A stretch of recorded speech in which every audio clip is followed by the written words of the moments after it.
पशूनां पतिं पापनाशं परेशं गजेन्द्रस्य कृत्तिं वसानं वरेण्यं जटाधूटमध्ये स्फुरद्गाङ्गवारि महादेवमेतं स्मरामि स्मरारि महेशं सुरेशं सुरारातिनाशं विभुं विश्वनाथं विभूत्यङ्गभूषं विरूपाक्षमिङ्गर्कबह्निनेत्रं सदानन्दमीडे प्रभुं पञ्चवक्त्रम् जगानन्दमीडे प्रभुं पञ्चवक्त्रम् गिरीशं गणेशं गणे नीलवर्णं गवेन्द्राधिरूढं गुणातीतरूपं भवं भास्वरं भस्मनाभूषिताङ्गं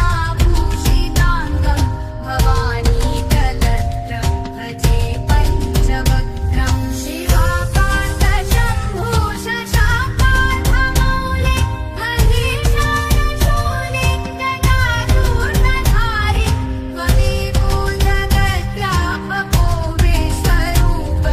प्रसीद प्रसीद प्रभो पूर्णरूप परात्मानमेकं जगद्बीजमाद्यं निरीहं निराकारं ओङ्कारवेद्यं यतो जायते पाल्यते येन विश्वं तमीशं भजे लीयते यत्र विश्वं न भूमिर्गजापो न मन्ये न वायो न चाकाशमस्ति न तन्द्रा न निद्रा न दोषं न शीतं न देशो न वेशो न यस्यास्ति मुक्तिं न मीडे अजं शाश्वतं कारणं कारणानां शिवं केवलं भासकं भासकानां तुरीयं नमः पारमात्यन्तहीनं प्रपद्ये परं पावनं द्वैतहीनं नमस्ते नमस्ते विभो विश्वमूर्ते नमस्ते नमस्ते चिदानन्दमूर्ते नमस्ते नमस्ते तपोयोगगम्य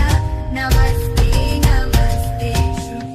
श्रुतिज्ञानगम्य प्रभो शूलपाणि विभो विश्वनाथ महादेव शम्भो महेश त्रिनेत्र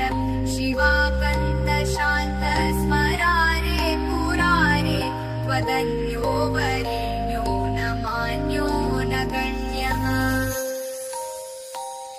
शम्भो महेश करुणामय शूलपाणि गौरीपते पशुपते पाशुपाशनाशि काशीपते करुणया जगदितदेक स्वं हसि पासि विदधासि महेश्वरोऽसि त्वत्तो जगद्भवति देव भव स्मरारे त्वय्येव तिष्ठति जगन्मृड विश्वनाथ त्वय्येव गच्छति लयं जगदेकदीश लिङ्गात्मके हर चराचर विश्वरूप